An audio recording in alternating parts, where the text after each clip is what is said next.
உலகெங்கிலும் இருந்து இந்த நிகழ்வை பார்த்து கொண்டிருக்கின்ற சன் தொலைக்காட்சி நேயர்களுக்கு அன்பின் வணக்கம்.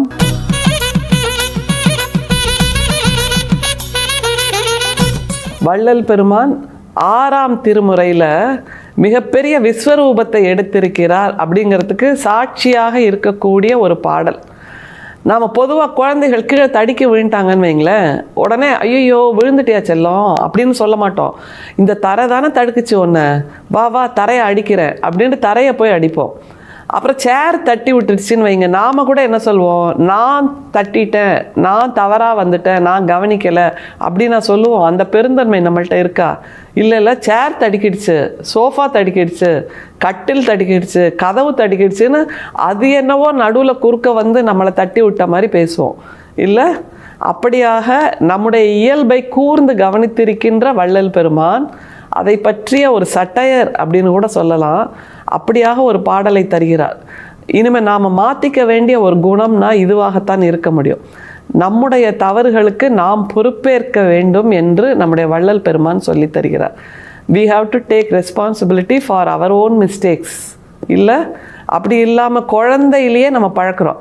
நீ தடுக்கி விழுந்துட்ட, இனிமேல் ஜாக்கிரதையாக நட அப்படின்னு குழந்தைக்கு சொல்லாமல், இந்த தரை தானே உன்னை தட்டுச்சு, வா அதை அடிக்கலாம் அப்படின்னு ஒன்றும் பேசாமல் அமைதியாக இருக்கின்ற தரையை அடிக்கின்ற ஒரு வலிமையை அந்த குழந்தைக்கு நாம் கற்றுத்தருகிறோம். அப்படின்னா என்ன அதுலேருந்து புரிய முடியுது? எளியோரை வலியோர் அடிப்பது என்பது மனித இயல்பு என்கின்ற ஒரு நிலையை நாம் அடைகிறோம் அல்லவா? இதுதான் காலமாக எளியோருக்கு நடத்தப்படுகின்ற அநீதி என்று நம்முடைய வள்ளல் பெருமான் நமக்கு சொல்லித்தர்றார். சரி, இதற்கும் ஆன்மீகத்துக்கும் என்ன சம்பந்தம் அப்படின்னு ஒரு கேள்வி வரும். ஆன்மீகம் என்பது இறை என்கின்ற மிகப்பெரிய உணர்வு அல்லது சித்தாந்தம் அல்லது ஒரு கற்பனை அல்லது ஒரு இருக்கின்றதான ஒரு நம்பிக்கை, நம்மீது அன்பு செலுத்த வேண்டும். அப்படின்னா அந்த இறை என்கின்ற மிக உயர்ந்த அந்த நம்பிக்கைக்கு நாமெல்லாம் ஒரு சின்ன துளி தானே. அப்போ அந்த இறை நம்மை காலால் நசுக்கலாம் அல்லவா? அப்படி பண்ணுறது இல்லையே. நாம் போய் கையேந்திரம்ல இறைகிட்ட, எனக்கு அன்பாயிரு, எனக்கு கருணை கொடு, எனக்கு அருள் கொடு அப்படின்னு. அப்படின்னா நம்மை விட எளியோரிடம் நாம் அன்பாக இருக்க வேண்டும், அருளோக இருக்க வேண்டும், அருளோடு கருணையோடு காருண்யத்தோடு இருக்க வேண்டும் என்பதுதானே நியாயமான ஒரு வாதமாக இருக்க முடியும். அதைத்தான் வள்ளல் பெருமான் சொல்லித்தரார். எப்படி அவர் தன்னை அந்த நிலையில் வைத்து பரிதவித்து பேசுகிறார், அதுதான் இந்த பாடல்ல ரொம்ப ஆச்சரியம்.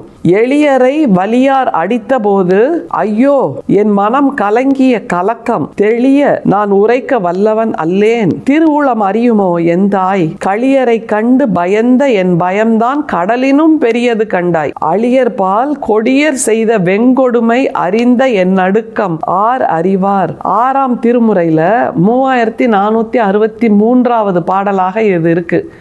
எப்படி ஆரம்பிக்கிறார் பாருங்க. எளியரை வலியோர் அடித்ததை பார்த்தபோது என் மனம் நடுங்குச்சு, அப்போ எனக்கு ஏற்பட்ட சோகம், ஏற்பட்ட வலி கடலை விட பெரியது அப்படிங்கிறார்.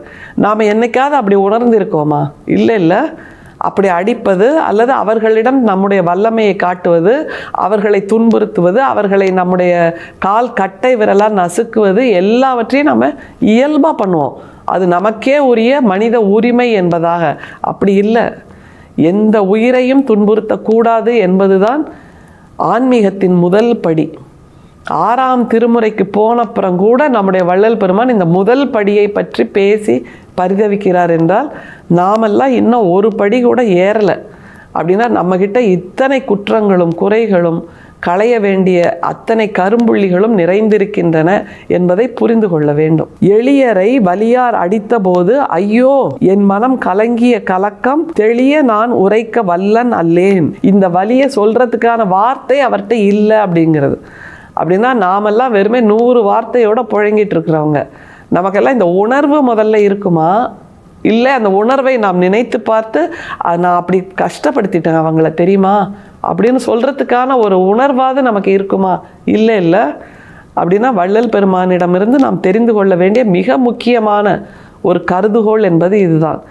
எளியோரை வலியோர் துன்புறுத்தும் போது நாம் பதைபதைக்க வேண்டும் என்பதுதான். சரி, அப்படி சொல்வதற்கு வார்த்தை இல்லை அப்படிங்கிறாரு. அப்புறம் என்ன மாதிரியாக அவர் உணர்கிறார் என்பதை சொல்றார் பாருங்க. களியரை கண்டு பயந்த என் பயம்தான் கடலினும் பெரியது கண்டாய்.